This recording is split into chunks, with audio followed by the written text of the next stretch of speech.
हाँ बच्चों, ये क्या क्या बोल रहा है कि जैसे कि ये सेट हम ले नहीं सकते। क्यों नहीं ले सकते हैं? बिकॉज इस सेट में जो नंबर्स है ना वो प्राइम नंबर नहीं है।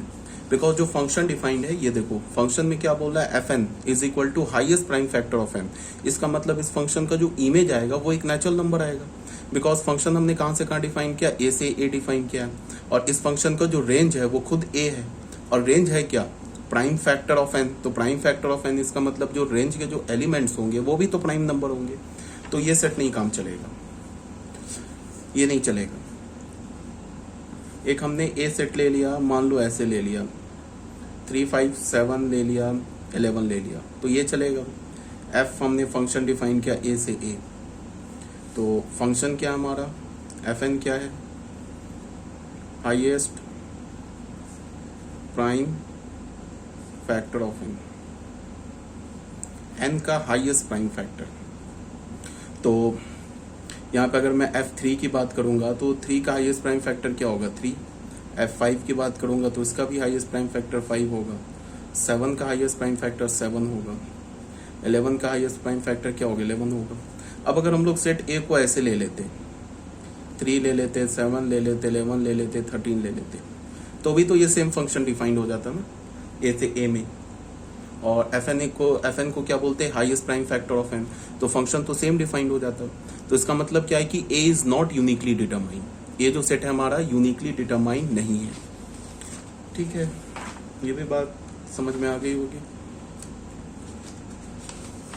अब ये क्वेश्चन नंबर 13 में आ जाओ। क्वेश्चन नंबर 13 में क्या बोल रहा है कि let A be the set of 2 positive integers. A हमारे पास सेट है 2 पॉजिटिव इंटीजर्स का, सिर्फ 2 पॉजिटिव इंटीजर्स है ए सेट में। मतलब फंक्शन के डोमेन में सिर्फ 2 पॉजिटिव इंटीजर्स है। और फंक्शंस कैसे डिफाइंड है, ए से लेके जेड प्लस में सेट ऑफ पॉजिटिव इंटीजर्स भी defined by f n is equal to p, where p is the highest prime factor of n. P जो है एन का हाइएस्ट प्राइम फैक्टर है। ठीक है, और रेंज क्या बोल रहा है फंक्शन का, 3 बोल रहा है। फाइंड सेट ए, हमें क्या करना है, सेट ए निकालना है। Is a is uniquely determined, क्या हमारा ए यूनिकली डिटरमाइंड है। ये है डू इट योरसेल्फ, इसे खुद करना घर पे। चलो मैं हिंट दे देता हूँ। इसमें क्या दे रखा है कि जो हमारा डोमेन है ना, उस डोमेन में सिर्फ 2 ही एलिमेंट है। ठीक है, और जो फंक्शन डिफाइंड है, फंक्शन जो डिफाइंड है ए से लेके जेड प्लस में है, और फंक्शन के डोमेन में 2 ही एलिमेंट है। और रेंज जो फंक्शन का क्या दे रखा है, रेंज फंक्शन का 3 दे रखा है। मतलब रेंज ऑफ फंक्शन क्या दे रखा है, 3, एक सिंगलेटन सेट दे रखा है। ठीक है, और सेट ए में 2 ही एलिमेंट है। तो क्या ये सेट यूनिकली डिटरमाइंड है? बिल्कुल नहीं यूनिकली डिटरमाइंड है। क्यों? बिकॉज हमने एक सेट अगर मान लो ऐसे ले लिया, एक सेट हमने ले लिया 3,6, तो 3 का भी हाईएस्ट प्राइम फैक्टर क्या होगा, 3, और 6 का हाईएस्ट प्राइम फैक्टर क्या होगा, 3। तो इस फंक्शन का अगर हमने फंक्शन ऐसे डिफाइन कर लिया, एफ कर लिया, ए से लेके जेड प्लस में कर लिया, और एफ एन को क्या बोल दिया, पी बोल दिया, और यहाँ पे लिख दिया where p is the highest prime factor, p is the highest prime factor of n. अगर हमने ऐसा बोल दिया तो ये हो गया। इस फंक्शन का अगर रेंज की बात करेंगे तो रेंज इसका 3 आएगा सिर्फ। अगर हमने सेट ऐसे ले लिया, सेट ए को अगर हमने 3,9 भी ले लिया, तो इस फंक्शन का भी रेंज क्या आएगा, सिर्फ 3 आएगा।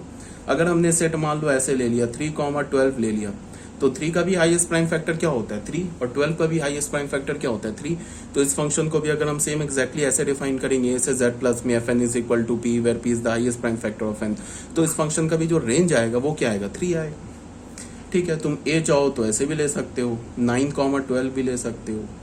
तुम चाहो तो ए को 6,12 भी ले सकते हो। 6 का भी हाईएस्ट प्राइम फैक्टर 3 होता है, 12 का भी हाईएस्ट प्राइम फैक्टर 3 होता है। तो again this is a function but A is not uniquely determined. ठीक है, अभी तक तो कोई डाउट नहीं होगा। अब आ जाओ रियल फंक्शंस में। रियल फंक्शन हम लोग किसे बोलते हैं? देखो, अभी तक जो हम लोग फंक्शन ले रहे थे ना, उसमें डोमेन क्या था हमारा, सेट ऑफ रियल नंबर। को डोमेन क्या था, सेट ऑफ रियल नंबर। तो अगर किसी फंक्शन का डोमेन और को डोमेन दोनों सेट ऑफ रियल नंबर हो, ठीक है, तो उस फंक्शन को हम क्या बोलेंगे, रियल फंक्शन बोलेंगे। ठीक है, मतलब डोमेन और codomain both are the subsets of real number, then that function is known as the real function. अब देखो यहाँ पे होता क्या है, एक रियल फंक्शन होता है, एक रियल वैल्यूड फंक्शन होता है। मान लो कि अगर हमारे पास एक फंक्शन हमने ले लिया, ए से आर में ले लिया एक फंक्शन। अब ए जो है हमारा, जो 11th क्लास के बच्चे वो अभी कॉम्प्लेक्स नंबर नहीं जानते हैं, बट फिर भी हमारा एक नंबर एग्जिस्ट करता है complex number which is not real. तो अगर इसको हमने कॉम्प्लेक्स नंबर ले लिया, मान लो सेट ए को कॉम्प्लेक्स नंबर का सेट ले लिया, तो अगर हमने फंक्शन डिफाइन किया y is equal to f x define किया, ठीक है, तो x में क्या आएगा, x में तो कॉम्प्लेक्स नंबर आएगा, बट y क्या होगा, y तो रियल नंबर आएगा। क्यों आएगा, बिकॉज इसका कोडोमेन रियल नंबर है। तो इस टाइप का फंक्शन क्या हो जाएगा, रियल वैल्यूड फंक्शन।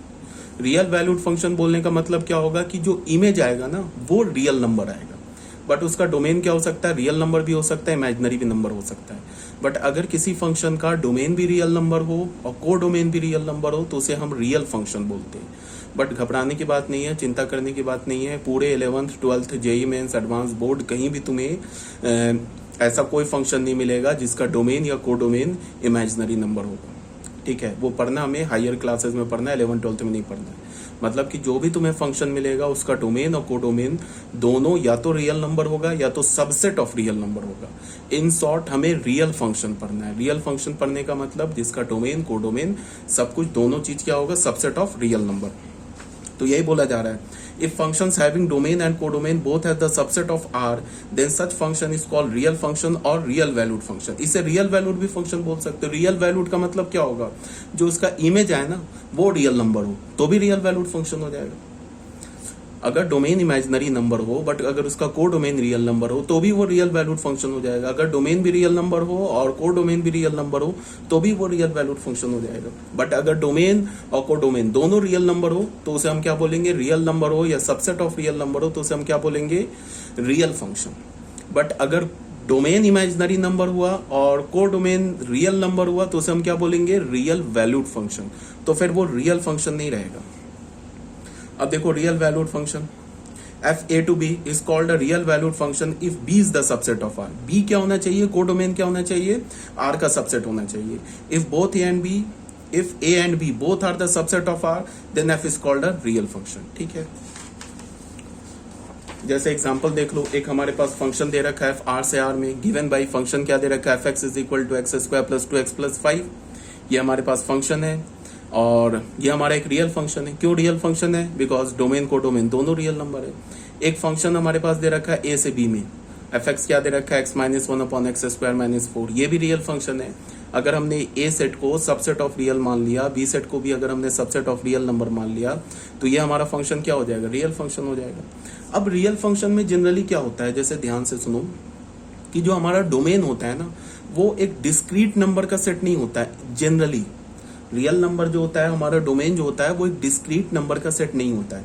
अगर मान लो कि मैंने एक फंक्शन डिफाइन कर दिया, एक ऐसे फंक्शन डिफाइन कर दिया, ए से हमने ऐसे बोल दिया -1 0 1 2 बोल दिया, और एक बी हमने सेट ऐसे ले लिया 2 3 4 5 ले लिया, ऐसे ले लिया। अब एक हमने फंक्शन डिफाइन कर दिया ए से बी। तो अब मैं क्या कर सकता हूँ, डोमेन में 4 एलिमेंट है तो मैं फंक्शन को एज अ ऑर्डर्ड पेयर भी बता सकता हूँ, 2 3 4 ऐसे भी लिख सकता हूँ, ठीक है, कोई प्रॉब्लम नहीं है। मैं बता दूं, मान लो 1 अगर 2 से रिलेटेड है, -1 2 से रिलेटेड है, फिर 0 3 से रिलेटेड है, फिर हमारा 1 जो है वो भी 2 से रिलेटेड है, फिर 2 भी हमारा 2 से रिलेटेड है। ऐसे मैं फंक्शन लिख सकता हूँ, कोई प्रॉब्लम नहीं है। इसको मैं क्या कर सकता हूँ, अगर जिस फॉर्मूले से मैंने -1 को 2 से, इस फॉर्मूले को भी यहाँ पे ऐसे लिख सकता हूँ, x y such that x और वाई एंड वाई के बीच में हमने क्या कर दिया, एक्स एंड वाई के बीच में एक रिलेशन डाल देंगे। जिस रिलेशन से क्या हो रहा है हमारे पास, या जिस रूल से क्या हो रहा है हमारा, सॉरी, जिस रूल से हमारा फर्स्ट एलिमेंट सेकंड एलिमेंट से एसोसिएट है, यहाँ पे एंड की जगह ये रूल डाल दो, यहाँ पे क्या डाल दो, रूल डाल दो। जिस रूल से हमारा एक्स वाई से रिलेटेड है वो रूल डाल दो, तो ये भी हमारा क्या हो जाएगा, एक ऐसे फंक्शन लिख सकते हैं, ठीक है। जनरली क्या होता है कि हम लोग, अगर ये हमारा डिस्क्रीट है तो डिस्क्रीट में तो ऐसे लिख सकते हैं, बट अगर ए सेट हमारा एक कंटिन्यूअस सेट है, कंटिन्यूअस सेट बोलने का मतलब ए जो है हमारा मान लो ऐसे हो जाए, -1 to 2 हो जाए, ऐसा सेट हो जाए, या ए सेट हमारा ऑल रियल नंबर हो जाए, तो ये तो कंटिन्यूअस सेट है। तो ऑब्वियस ही बात है, इस टाइप से हम नहीं रिप्रेजेंट कर सकते फंक्शन को। ऐसे तो दिखाएंगे नहीं ना, इन्फानाइट नंबर्स है ना, तो इन्फानाइट नंबर्स का तो ऑर्डर पेयर बना नहीं सकते। इन्फानाइट नंबर्स का अगर ऑर्डर पेयर बनाएंगे तो ऑर्डर पेयर भी तो इन्फानाइट होंगे। तब हम क्या करते हैं कि हम एक रूल लिखते हैं, जिस रूल से डोमेन का एलिमेंट को डोमेन के एलिमेंट से एसोसिएटेड होता है। ऐसे भी लिख सकते हैं फंक्शन को। ये किस फॉर्म में लिखा है, ये सेट बिल्डर फॉर्म में लिखा है, ऐसे भी लिख सकते हैं। या फिर हम क्या करें, एक रूल दे दें, जैसे लाइक रूल ऐसे दे दे, y is equal to f x is equal to x square minus 1/x+2, ऐसे रूल दे दे, ठीक है। या y is equal to f x is equal to √x, ये रूल दे दे। तो हम लोग एक रूल देते हैं जिस रूल से डोमेन का एलिमेंट को डोमेन के एलिमेंट से एसोसिएट होता है, ठीक है। तो जनरली क्या करते हैं, फंक्शन के लिए हम लोग फॉर्मूले से को यूज करते हैं, जिस फॉर्मूले से डोमेन का एलिमेंट को डोमेन के एलिमेंट से एसोसिएट हो। जैसे क्वेश्चन नंबर 1 देखो, हमारे पास एक फंक्शन दे रखा है, तो ये क्या दे रखा है, ये रूल दे रखा है। मतलब क्या, x अगर तुम यहाँ डालोगे ना, x का वैल्यू अगर तुमने π/4 डाला तो π/4 का यहाँ से इमेज आ जाएगा। इसको कैलकुलेट करो, x की जगह π/4 डाल के, इसका जो पूरा वैल्यू होगा वो π/4 का इमेज होगा। f π/4 क्या होगा, π/4 का इमेज होगा। तो अगर तुम यहाँ π/4 डालोगे तो f π/4 is the image of π/4। तो यहाँ पे हमारे पास एक फंक्शन दे रखा है, इस फंक्शन का डोमेन और रेंज नहीं दे रखा है कुछ भी, सीधे फंक्शन का रूल दे रखा है, ठीक है। अब डोमेन क्या होगा, रेंज क्या होगा, वो अभी हम आगे देखेंगे कि किसी फंक्शन का डोमेन और रेंज हम कैसे निकालते हैं, वो अभी आगे देखेंगे। बट अभी यहाँ तुम समझो कि सिर्फ फंक्शन का रूल दे रखा है और बोल रहा है कि f π/4 निकालो। तो f π/4 है क्या, π/4 का इमेज है। इसको तुम ऐसे भी बोल सकते हो, f π/4 is the image of π/4, या तुम इसको ऐसे भी बोल सकते हो, f π/4 is the value of the function at x is equal to π/4। f π/4 जो है फंक्शन का वैल्यू है, किस पर, π/4 पर, ठीक है।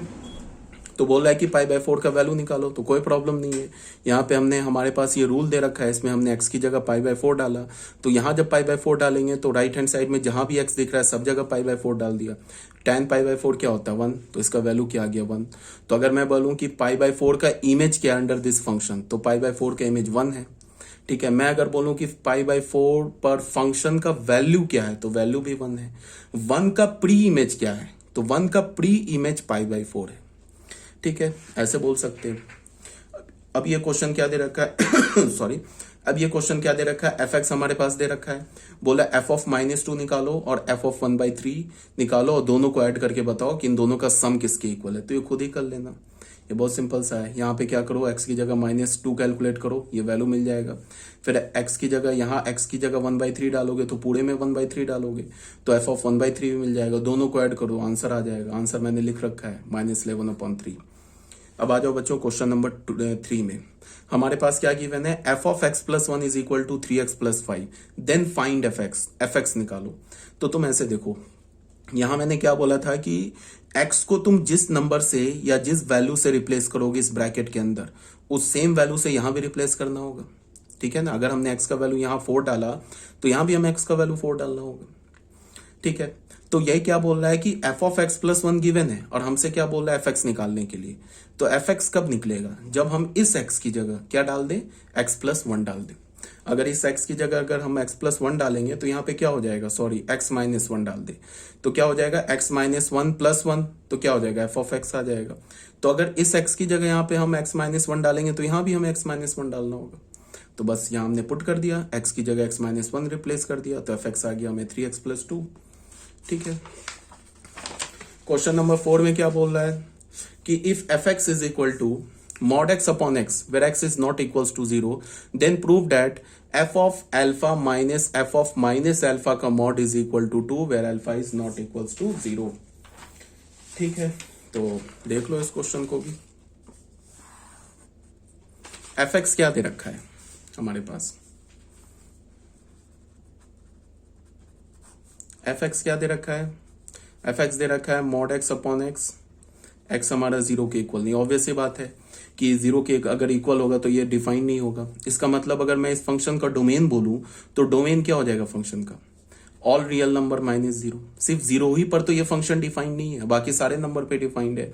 x का वैल्यू तुम 0 छोड़कर कुछ भी ले लो, सब पे डिफाइंड है। तो रेंज क्या हो जाएगा, ऑल रियल नंबर -0। अब क्या बोल रहा है, mod of f alpha minus f of minus alpha, इसका मॉड निकालो। ठीक है, कोई बात नहीं है। मॉड लिखा, एफ ऑफ एल्फा का वैल्यू क्या होगा, mod of alpha upon alpha होगा ना, और minus F of minus alpha का वैल्यू क्या होगा, mod of minus alpha upon alpha. ठीक है, ये बात तो आ रही है समझ में, कोई प्रॉब्लम नहीं है।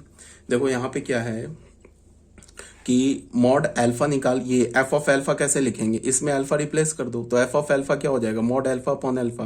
एफ ऑफ माइनस एल्फा क्या हो जाएगा, माइनस एक्स की जगह माइनस एल्फा रिप्लेस कर दो, तो माइनस रिप्लेस कर दोगे तो क्या आ जाएगा, mod of minus alpha upon minus alpha.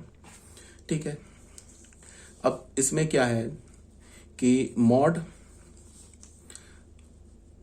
Of alpha upon alpha रहने दिया, ये माइनस प्लस हो जाएगा, और हमें पता है कि mod of minus x is equal to mod x, so mod of minus alpha is mod alpha. तो यहां क्या हो जाएगा, मॉड एल्फा अपॉन एल्फा। ठीक है, तो ये क्या हो गया, 2 times mod alpha upon alpha का मॉड, ये 2 तो हमारा पॉजिटिव नंबर है, मॉड से बाहर आ जाएगा, 2 टाइम्स ये क्या होगा, mod alpha upon alpha, mod alpha upon alpha. ठीक है, अब ये मॉड एल्फा, ये क्या लिखा है अंदर में, ये एफ ऑफ एल्फा लिखा है, तो 2 times mod of f of alpha.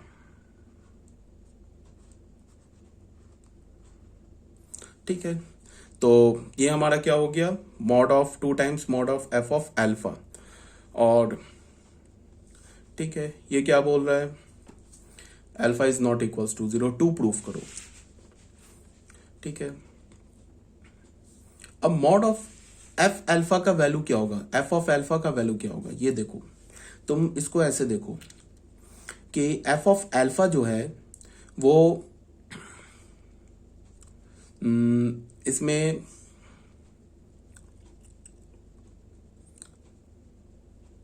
ठीक है, तो इसको तुम ऐसे देखो, इसको तुम ऐसे देखो,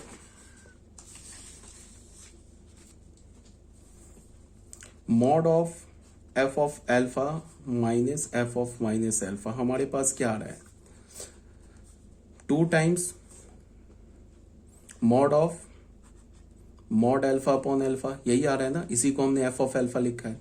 अब तुम ऐसे देखो, इसमें हम केस मान लेते हैं, एल्फा तो हमें पता नहीं है पॉजिटिव है या निगेटिव है, तो इसमें हम केस मान लेते हैं, if alpha is greater than 0 then mod alpha क्या हो जाएगा, एल्फा हो जाएगा। बताया ना कि अगर हमारे पास कोई मॉड के अंदर कोई भी नंबर लिखा है, वो नंबर अगर पॉजिटिव है तो सीधे मॉड हटा देते, and if alpha is less than 0 then mod of alpha. अब एल्फा निगेटिव है तो मॉड हटाने से पहले माइनस लगा दिया, तो हमारे पास क्या है, mod of f alpha minus minus alpha, इसका वैल्यू क्या होगा 2। ये देखो क्या आ रहा है, इसके अंदर एक बार हमने ले लिया क्या, अल्फा को पॉजिटिव मान लिया, तो अल्फा अपॉन अल्फा हो गया। यहाँ पे क्या बोला, if alpha is greater than 0, और यहाँ क्या हो गया 2। इस केस में अगर निगेटिव मान लिया तो minus alpha upon alpha if alpha is less than 0। ठीक है, तो दोनों ही केस में mod of alpha minus F of minus alpha, इसका जो मॉड होगा दोनों ही केस में, अगर अल्फा क्या हमारा पॉजिटिव है तो ये कैंसिल होके 1 आ जाएगा, 1 का मॉड क्या होगा 1, ये कैंसिल होके -1 आ जाएगा, तो -1 का मॉड क्या होगा 1 इज इक्वल टू 2। ये हो गया हैंस प्रूफ। ठीक है, दोनों ही केस में क्या होगा, ये किसके इक्वल हो जाएगा, 2 के इक्वल हो जाएगा। ठीक है, अब यहाँ पे क्या बोल रहा है कि क्वेश्चन नंबर 5 में क्या बोल रहा है, if f x is equal to log of 1 plus x upon 1 minus x then prove that this. ये तो बहुत इजी क्वेश्चन है, एफ एक्स दे रखा है ना लॉग दिस, तो क्या बोला f of 2x upon 1 plus x square, ये प्रूव करो कि 2 टाइम्स एफ एक्स है। ये कैलकुलेटिव क्वेश्चन है तो इसको मैं कैलकुलेट नहीं करूंगा, ऐसे ही बता देता हूँ। एफ एक्स इक्वल है log of 1 plus x upon 1 minus x के इक्वल है, तो यहाँ पे हमने x को किससे रिप्लेस किया है, 2x upon 1 plus x square से रिप्लेस किया। देखो ये f ऑफ x गिवन है और हमें क्या चाहिए, f of 2x upon 1 plus x square. तो इस ब्रैकेट के अंदर हमने x को किससे रिप्लेस किया है, 2x upon 1 plus x square से। तो राइट हैंड साइड भी जहां जहां हमें दिख रहा है x, वहां वहां हम क्या डालेंगे, 2x upon 1 plus x square. तो यहाँ x है तो हमने यहाँ डाल दिया 2x upon 1 plus x square, यहाँ x है तो यहाँ हमने डाल दिया 2x upon 1 plus x square. अब इसको हमने कैलकुलेट किया, तो कैलकुलेट किया तो हमें क्या मिल गया, डी नीचे का जो हमारा डिनोमिनेटर है वो तो कैंसिल हो जाएगा। क्या मिला, x square plus 2x plus 1, x square minus 2x plus 1। ये जो न्यूमरेटर में ये तो है x प्लस 1 का होल स्क्वायर, डिनोमिनेटर में क्या है x माइनस 1 का होल स्क्वायर, तो इसको हमने लिख लिया। फिर दोनों स्क्वायर को इकट्ठे कर लिख लिया, 1 plus x upon 1 minus x का होल स्क्वायर। x माइनस 1 के होल स्क्वायर को लिख सकते हो ना 1 माइनस एक्स का होल स्क्वायर, ठीक है। अब फिर लॉग की एक प्रॉपर्टी है जो 11th क्लास के बच्चों को नहीं पता होगा, बट देख लो लॉग में क्या होता है कि ये लॉग की प्रॉपर्टी है। लॉग ए पे अगर पावर m है तो ये जो पावर होता है ना ये बिल्कुल लेफ्ट हैंड साइड आ जाता है, लेफ्ट हैंड साइड आके लॉग से मल्टीप्लाई हो जाता है। तो log a to the power m क्या होगा, m टाइम्स लॉग ए।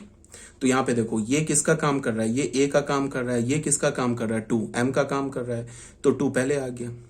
तो ये क्या हो जाएगा 2 times log 1 plus x upon 1 minus x. Log हम आगे पढ़ेंगे, अभी जो हमारा नेक्स्ट चैप्टर होगा ना उसमें हम लॉगरिथमिक फंक्शन पढ़ेंगे, तो उसमें ये सारी प्रॉपर्टी तुम्हें इन डिटेल समझाई भी जाएगी और लिखाई भी जाएगी। तो ये क्या हो गया 2 times log 1 plus x upon 1 minus x. ये किसके इक्वल है, log 1 plus x upon 1 minus x किसके इक्वल है, एफ एक्स के इक्वल है, तो हेंस प्रूफ। ठीक है, क्वेश्चन नंबर 6 में क्या बोल रहा है कि if f x is equal to 1 plus x upon 1 minus x, prove that f of x into f of x square plus 1 plus f x whole square is equal to half. ये बहुत easy question है, calculative question है और कुछ करना है नहीं। चलो मैं एक हिंट दे देता हूं, मैं करूंगा नहीं पूरा कैलकुलेट, हिंट दे देता हूं। एफ एक्स हमारे पास क्या गिवन है, सॉल्यूशन 6। एफ एक्स क्या गिवन है 1 plus x upon 1 minus x, और हमें क्या चाहिए, हमें टू प्रूफ क्या करना है, f x into f of x square upon 1 plus f x का होल स्क्वायर। तो एफ एक्स क्या है 1 plus x upon 1 minus x. उसके बाद एफ ऑफ एक्स स्क्वायर क्या होगा, इसमें एक्स की जगह एक्स स्क्वायर यहां रिप्लेस करोगे तो यहां भी एक्स की जगह एक्स स्क्वायर रिप्लेस हो जाएगा, तो ये क्या हो जाएगा 1 plus x square upon 1 minus x square. ठीक है, अब 1 लिखा प्लस एफ एक्स का होल स्क्वायर, एफ एक्स क्या है 1 plus x upon 1 minus x का होल स्क्वायर। ठीक है, इसको कैलकुलेट कर लेना, सब कट पिट के लास्ट में क्या आ जाएगा हाफ। ठीक है, क्वेश्चन नंबर 7 में क्या बोल रहा है, let f be defined by, हमने एक फंक्शन एफ डिफाइन किया, f x is equal to x minus 4, और जी फंक्शन डिफाइन किया हमने ऐसे, जी एक्स को क्या बोला x square minus 16 upon x plus 4। कब ये g x x square minus 16 upon x plus 4 के इक्वल कब होगा, जब एक्स माइनस 4 के इक्वल नहीं होगा। ठीक है, और जी एक्स का वैल्यू लैम्डा हो जाएगा, कब हो जाएगा, जब x is equal to minus 4 होगा। देखो ये बच्चों ये पीस वाइज फंक्शन है, पीस वाइज फंक्शन बोलने का मतलब कि डोमेन के डिफरेंट वैल्यू के लिए फंक्शन का डेफिनेशन चेंज हो जाएगा। देखो gx जो है ना x square minus 16 upon x plus 4 के इक्वल होगा। ये कब इक्वल होगा, जब x का वैल्यू -4 नहीं हो। -4 को छोड़ के कोई भी रियल नंबर ले लो, उसके लिए क्या डिफाइंड होगा, gx किसके इक्वल होगा, x square minus 16 upon x plus 4 के इक्वल होगा। और जब तुम x का वैल्यू -4 लोगे तो gx का वैल्यू लैम्डा आ जाएगा। यहां -4 क्यों मना कर दिया, बिकॉज अगर तुम x का वैल्यू -4 डालोगे ना तो ये हो जाएगा 0/0, तो 0/0 इज नॉट डिफाइंड।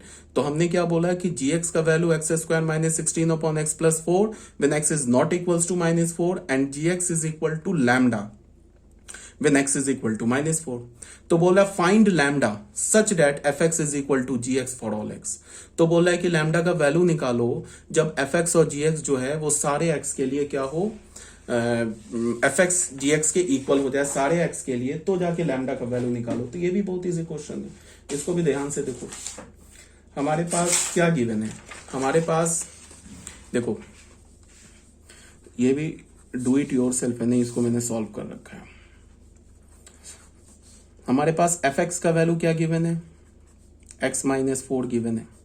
ठीक है, अब जी एक्स का वैल्यू क्या गिवन है, जी एक्स बोल रहा है x square minus 16 upon x plus 4, कब, जब एक्स -4 के इक्वल ना हो, और लैम्डा कब, जब एक्स क्या हो -4 के इक्वल हो। ठीक है, तो बोला है कि लैम्डा का वैल्यू निकालो such that f x is equal to g x हो जाए।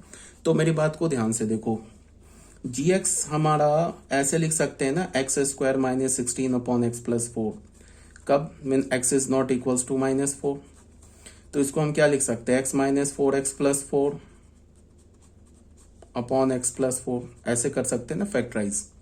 ठीक है, यहां पे बोल रहा है कि x माइनस 4 के इक्वल नहीं है, तो x प्लस 4 जीरो के इक्वल नहीं है।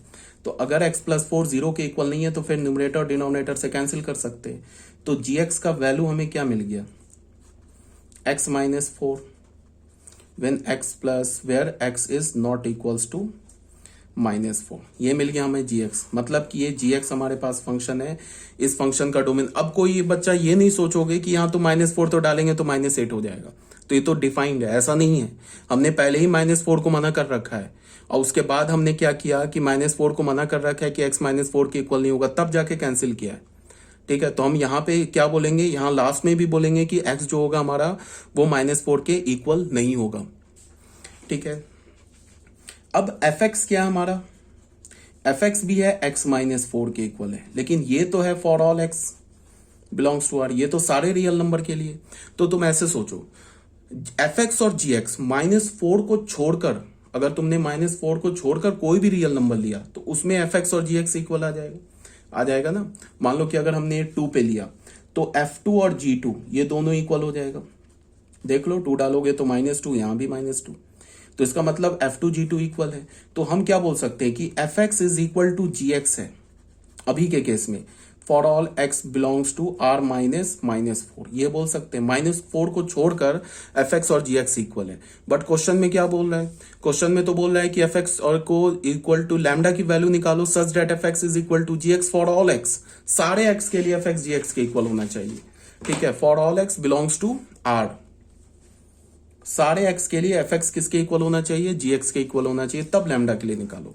तो अभी तक हमने क्या देखा कि fx gx के इक्वल है सिर्फ -4 को छोड़कर, -4 को छोड़कर fx gx के इक्वल है। तो अब हमने क्या करना है, -4 पे भी fx और gx को इक्वल करना है। तो f ऑफ -4 और यहां क्या करेंगे, g ऑफ -4, इसको बराबर कर दिया। तो f ऑफ -4 क्या हो जाएगा, -4 और g ऑफ -4 क्या दे रखा है क्वेश्चन में, डेफिनेशन में लैम्डा, तो ये आ गया लैम्डा। तो लैम्डा इज इक्वल टू -8। तो अगर तुमने लैम्डा का वैल्यू -8 ले लिया, then fx is equal to gx हो जाएगा फॉर ऑल रियल नंबर्स। ठीक है, तो यही है हमारा। अब अगर हमने gx फंक्शन को ऐसे डिफाइन कर लिया ना कि gx को हमने ऐसे बोल दिया कि x square minus 16 upon x plus 4 if x is not equals to -4 and -8 if x is equals to -4, और एक fx फंक्शन को डिफाइन कर लिया हमने x -4 for all x belongs to r। अब इस केस में fx और gx इक्वल है for all x belongs to r, x के सारे रियल नंबर के लिए fx is equal to gx है। ठीक है, ये भी आगे होगी बात आपको समझ में। ठीक है, अब आ जाओ बच्चों नेक्स्ट क्वेश्चन में। नेक्स्ट क्वेश्चन में क्या बोल रहा है कि if f is a real function defined by fx is equal to x minus 1 upon x plus 1 then prove that this. इस टाइप के क्वेश्चन बहुत इजी होते हैं। जो प्रूव करने के लिए बोल रहा है तो सिंपल सा तुम लेफ्ट हैंड साइड कैलकुलेट करो, राइट हैंड साइड कैलकुलेट करो, वो इक्वल आ जाएगा तो प्रूफ हो जाएगा। तो मेथड 1, इसमें कोई दिमाग नहीं लगा। क्या बोला, f ऑफ 2x इसके इक्वल है, ये प्रूफ करो। तो हमने सबसे पहले f ऑफ 2x निकाला, लेफ्ट हैंड साइड लिया, f ऑफ 2x निकाला। तो f ऑफ 2x कैसे निकालेंगे, यहां हमने 2x डालेंगे, तो यहां भी जहां जहां x दिख रहा है वहां 2x डालेंगे। तो f ऑफ 2x क्या आ गया हमारे पास, 2x minus 1 upon 2x plus 1। ठीक है, उसके बाद हमने राइट हैंड साइड कैलकुलेट किया। राइट हैंड साइड में क्या है, 3fx plus 1 upon fx plus 3। तो 3fx plus 1 upon fx plus 3, fx किसके इक्वल है, x minus 1 upon x plus 1 के इक्वल है। तो fx की वैल्यू यहां डाल दी, इसको कैलकुलेट किया तो हमें क्या मिल गया, 2x minus 1 upon 2x plus 1। तो ये 2x minus 1 upon 2x plus 1 हमें क्या मिल रहा है, f ऑफ 2x के इक्वल मिल रहा है। तो left hand side right hand side बराबर हो गया, तो सिंपल सा है। इसका मेथड नंबर 2 क्या है, ये थोड़ा सा ट्रिकी है। इसमें तुम ऐसे देखो, fx किसके इक्वल है, x minus 1 upon x plus 1 के इक्वल है। तो यहां हमने क्या लिख दिया, fx upon 1 is equal to x minus 1 upon x plus 1 लिख ही सकते हैं ना, fx के नीचे कुछ नहीं है, इसका मतलब 1 है। अब हमने CND अप्लाई कर दिया, कंपोनेंडो एंड डिविडेंडो। तो क्या हो जाएगा, f x plus one upon f x minus one, ये हो गया। तो f x plus one upon f x minus one is equal to minus x आ गया। तो यहां से एक्स की वैल्यू क्या आ गई, एक्स की वैल्यू आ गई ना one plus f x upon one minus F x. ठीक है, अब ये एक्स की वैल्यू आ गई। अब हमने क्या किया कि ये एफ एक्स की, ये एक्स की वैल्यू आ गई, और एफ ऑफ टू एक्स किसके इक्वल है, एफ ऑफ टू एक्स है ना, two x minus one upon two x plus one के इक्वल है। तो यहां जो एक्स दिख रहा है ना, इस एक्स की जगह हमने ये उठा के डाल दिया, क्या डाल दिया, one plus f x upon one minus F x. इसको कैलकुलेट किया तो हमारे पास क्या आ जाएगा, देख लो, आ जाएगा three F x plus one upon f x plus three, hence proof हो जाएगा। ठीक है, अब ये कैलकुलेशन है, इसको मैं अगर करूंगा तो टाइम वेस्ट होगा। समझ में आ गई बात ना। यहाँ पे पहले सीएनडी निकाला, सीएनडी अप्लाई किया, सीएनडी अप्लाई करके एक्स की वैल्यू निकाल ली in terms of f x, x की वैल्यू निकाल ली in terms of f x. अब उस एक्स को कहाँ हमने डाल दिया, एफ ऑफ टू एक्स हमने पहले कैलकुलेट किया, इसमें जो एक्स है ना उसमें इसमें जो एक्स है उसमें क्या डाल दिया, यहाँ से one plus f x upon one minus F x. इसको कैलकुलेट करोगे, इसको कैलकुलेट करोगे तो क्या आ जाएगा, three F x plus one upon f x plus three. ठीक है, तो ये भी हो गया हेंस प्रूफ। अब ये कुछ क्वेश्चंस दे रखे हैं जो प्रॉब्लम फॉर प्रैक्टिस है, इसको तुम खुद करोगे, बट मैं क्या करता हूं, इसे कुछ डिस्कस कर देता हूं। जैसे यहाँ पे एफ एक्स दे रखा है, तो क्या बोल रहा है, find F of x minus one. तो ये तो बहुत सिंपल सा है, यहाँ पे एक्स की जगह एक्स माइनस वन डालो तो क्या हो जाएगा, three times x minus one to the power four minus five x minus one whole square plus nine. तो जो 11th क्लास के बच्चे हैं उनके लिए क्या है कि F of x sorry x minus one to the power four का वो वैल्यू कैसे निकालेंगे, यहाँ पे x minus one to the power four का वो वैल्यू कैसे निकालेंगे, 11th क्लास के जो बच्चे हैं वो ऐसे निकालेंगे, x minus one whole square, x minus one whole square. ये क्या हो जाएगा, x square minus two x plus one, और यहाँ से क्या हो जाएगा, x square minus two x plus one. इसको मल्टीप्लाई कर दो, आ जाएगा x minus one to the power four. जो 12th क्लास के बच्चे हैं वो सीधे बाइनोमियल लगा देंगे। ठीक है, और यहाँ पे एक्स स्क्वायर, एक्स की जगह एक्स माइनस वन डालेंगे तो एक्स माइनस वन का होल स्क्वायर, सब कैलकुलेट करोगे तो फाइनल ये आंसर आ जाएगा तुम्हें, F of x minus one की ये वैल्यू आ जाएगी। ठीक है, अब क्वेश्चन नंबर 2 में आ जाओ। गिवन है क्या हमारे पास, एफ ऑफ एक्स ये गिवन है, show that f of f x is equal to x. ठीक है, ये भी कोई टफ क्वेश्चन नहीं है, ये तो सिंपल सा क्वेश्चन है। एफ एक्स किसके गिवन है, one upon one minus x. क्या हमें प्रूव करना है, एफ ऑफ एक्स। ठीक है, ये हमें चाहिए। तो पहले एफ एक्स क्या हमारे पास, one upon one minus x. तो एफ ऑफ एफ एक्स क्या हो जाएगा, मतलब क्या है कि अब एफ का आर्गुमेंट क्या एफ एक्स है, तो एफ का आर्गुमेंट एफ एक्स क्या है, one upon one minus x. F का आर्गुमेंट है ना एफ एक्स किसके इक्वल है, one upon one minus x. तो ये किसके इक्वल होगा, one upon one minus x की जगह क्या डालेंगे, one upon one minus x, ये डालेंगे ना। अगर मैं इस एक्स की जगह one upon one minus x डाल दूं तो यहां भी एक्स की जगह one upon one minus x डालना होगा। तो एफ ऑफ एफ एक्स क्या आ गया हमारे पास, इसको कैलकुलेट कर लो, ये हो गया one minus x upon one minus x minus one. तो ये क्या हो गया अगेन, ठीक है, तो ये क्या हो जाएगा, इसका value one minus x upon minus x. तो ये क्या हो जाएगा, x minus one upon x. ठीक है, ये तो एफ ऑफ एफ एक्स मिला। अब फिर इसमें फंक्शन लगा दिया, एफ ऑफ एफ एक्स। अब इस फंक्शन को देखो, इस फंक्शन का आर्गुमेंट क्या है, एफ ऑफ एफ एक्स है। इस फंक्शन का आर्गुमेंट क्या है, एफ ऑफ एफ एक्स। तो एफ ऑफ एफ एक्स क्या निकाल रखा है, ये निकाल रखा है। तो ये क्या हो जाएगा, x minus one upon x. ठीक है, तो अब क्या करना है, फंक्शन फिर एफ एक्स पे आ गए। एफ एक्स के यहाँ पे आर्गुमेंट को हमने क्या चेंज किया, x minus one upon x से चेंज किया है। तो इस एक्स को भी हम किससे रिप्लेस करेंगे, x minus one upon x से। तो क्या हो जाएगा, वन अपॉन वन माइनस, ये क्या हो जाएगा, x minus one upon x. तो इसको कैलकुलेट किया, ये क्या हो गया, ऊपर चला गया एक्स, और ये क्या हो गया, एक्स माइनस एक्स, और ये प्लस वन। तो ये क्या हो गया, एक्स हो गया। तो हो गया ना proof, F of f x क्या हो गया हमारा, एक्स। ठीक है, तो ये हो गया क्वेश्चन नंबर 2।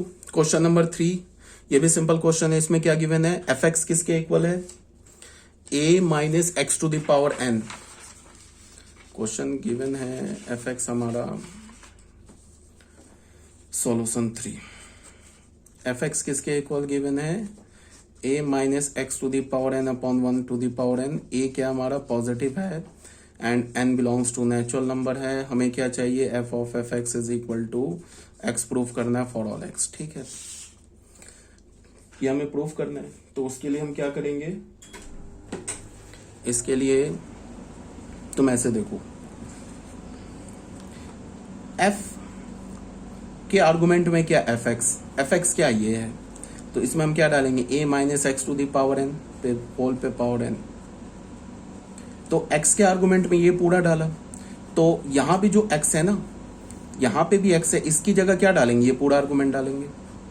ठीक है, तो ये क्या हो जाएगा, ध्यान से देखो, ब्रैकेट a माइनस एक्स की जगह क्या डालेंगे, a minus x to the power n पे पावर होल अपॉन n, ऐसे डाला। ये तो हमने यहाँ पे x की जगह डाला, अब उस पे पावर भी तो n है। ठीक है, और ये होल पे पावर 1 अपॉन n है ना।